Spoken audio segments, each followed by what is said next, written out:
दोस्तों और भाइयों, सलाम व आदाब। आपसे हम मुखातिब हैं। आज हम ये चाहते हैं आज हम ये चाहते हैं कि अपने खुदा का, या आप अलग-अलग धर्मों में जैसे ईश्वर, गॉड या और जो कुछ कह लें, तो मैं अपने खुदा का तारुफ इंट्रोडक्शन करा दूँ।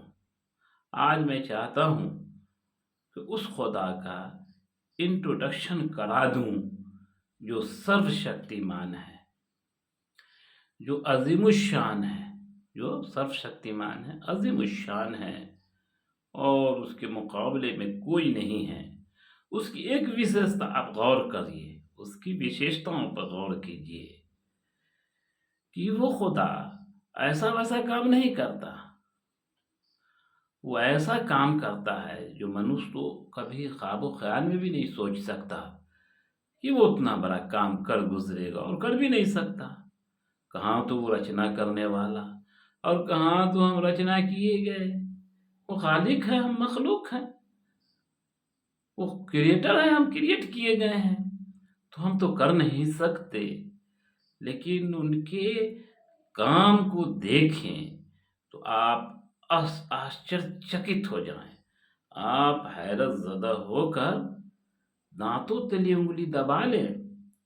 देखिए, वो खुदा है, वो खुदा है जो दिन को रात से निकालता है।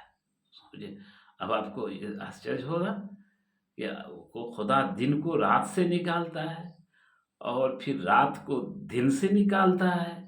तो क्या ऐसा नहीं है कि खुदा मेरा रात को दिन से निकालता है और दिन को रात से निकालता है? बिल्कुल, ये जो खुदा है, वो रात को दिन से निकालता है और दिन को रात से निकालता है। वो कैसे? तो गर्मी के मौसम में आप देखेंगे कि दिन बड़ा होता है, लेकिन रफ्ता-रफ्ता जुलाई, अगस्त, सितंबर, अक्टूबर, नवंबर, दिसंबर आते-आते आप ये महसूस करते हैं। महसूस क्या करना कि हमारा कैलेंडर खुद बताता है और ऐसा ही होता है। और ऐसा ही होता है कि जब दिसंबर और दिन छोटा हो जाता है, जनवरी तक और भी दिन छोटा होता है, फिर धीरे-धीरे जनवरी से बढ़ता है, फिर फरवरी से बढ़ता है, मार्च, अप्रैल, मई, जून तक जाते-जाते ये दिन बड़ा हो जाता है। तो आप गौर करेंगे, मंथन करेंगे तो आपको पता चलेगा कि जब जून के महीने में दिन बड़ा हो गया और नवंबर, दिसंबर से वो दिन छोटा हो रहा है, जहाँ पर 14 घंटे का दिन था, अब वो 13 घंटे का हुआ, फिर साढ़े 13 घंटे का हुआ, फिर 12 घंटे का हुआ। तो चुपके-चुपके ये खुदा हमारे दिन में से रात को निकालता है, क्योंकि जहाँ 7 बजे शाम होती थी, वहाँ 5 बजे शाम हो रही है। 2 घंटा दिन क्या हुआ? ये 2 घंटा दिन उस खुदा ने, उस अल्लाह ने, उस ईश्वर ने निकाल कर, उस दिन को निकाल कर रात में शामिल कर दिया। अब जहाँ 10 घंटा की रात होती थी, वहाँ अब 13-14 घंटे की रात हो रही है। तो उसी तरीके से होते-होते ये रातें बड़ी लंबी-चौड़ी, मतलब ये रातें लंबी हो जाएँ, कभी-कभी तो बच्चे रोने लगते हैं उठकर, शाम में सो गए, तो 2 बजे, 3 बजे भोर में उठकर अपने पिताजी को, माताजी को तंग कर देते हैं, ये दूध पीने वाले बच्चे, ये शीर-खार बच्चे। तो उससे ये अंदाज़ा लगाएँ, अब जो सुबह कब हो रही है भाई, तो पौने 7 बजे सुबह हो रही है, 5 बजे शाम हो रही है, साढ़े 6 पौने 7 बजे सुबह हो रही है, 14-14 घंटे की रात हो गई। तो दिन से निकाल कर अल्लाह ने, ईश्वर ने और खुदा ने रात को बड़ा कर दिया, जो इंसान नहीं कर सकता। सवाल नहीं है हमारा कोई इंजीनियर इसको कर दे, सवाल ही नहीं है, और न किया है आज तक, बल्कि कर भी नहीं सकते हैं। कभी ये दावा तक नहीं कर सकते हैं, करना तो दूर, ये दावा तक नहीं कर सकते हैं। फिर आप गौर करें, धीरे-धीरे, धीरे-धीरे फिर रात छोटी हो रही है। अब रात फरवरी, जनवरी के बाद रात छोटी होनी शुरू हुई। छोटी होते-होते एक दिन ऐसा आता है, साढ़े 9 घंटे की, 10 घंटे की रात हो जाती है और दिन 13 घंटा, 14 घंटा, 15 घंटा का हो जाता है।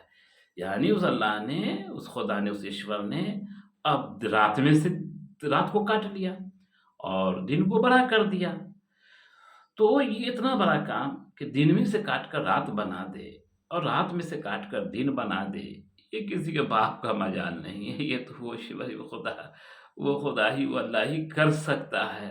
उसी तरीके से आप देखें तो वो ज़िंदा में से मुर्दे को निकाल देता है और वो मुर्दे में से ज़िंदे को निकाल देता है।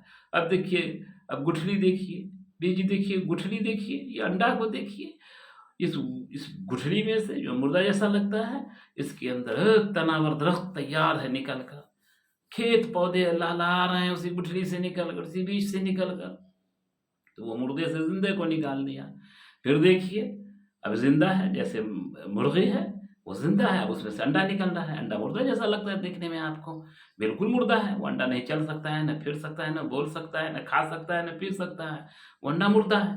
तो अब इस ज़िंदे में से यानी मुर्गी से अंडा निकला और अंडा से मुर्गी निकली। तो वो अल्लाह है, वो ईश्वर है, जो इतना बड़ा काम करता है कि मुर्गी में से अंडा निकाल देता है, अंडा में से मुर्गी निकाल देता है, गुठली में से पेड़ निकाल देता है, पेड़ में से गुठली पैदा कर देता है। तो उसके अज़ीमुश्शान होने का, उसके सर्वशक्तिमान होने का अंदाज़ा लगता है। बल्कि ये अधिकृत है, ये बात हक़ है कि वही सर्वशक्तिमान है। इसलिए उसी का गुणगान करना चाहिए, उसी की तारीफ़ करनी चाहिए। वही बीमारी का, सेहत का मालिक है। वो जब चाहता है सेहत दे देगा, वो जब चाहेगा सेहत ले लेगा, वो जब चाहेगा बीमारी दे देगा, जब चाहेगा बीमारी दे देगा, वो जब चाहेगा सेहतमंद कर देगा। वो अच्छा और बुरा सबका मालिक है। दुनिया व आखिरत सबका मालिक है। जो चीज़ हमारी निगाहों में है, हर चीज़ का मालिक है, और जो चीज़ हमारी निगाहों में नहीं, उन सब चीज़ों का मालिक है। इसलिए अपनी औक़ात में रहते हुए अपने ईश्वर का, अपने अल्लाह का, अपने खुदा का गुणगान करना चाहिए कि गुणगान के लायक तो वही है और प्रशंसा के लायक वही है। उसके अलावा और कोई नहीं है जिसकी प्रशंसा की जाए।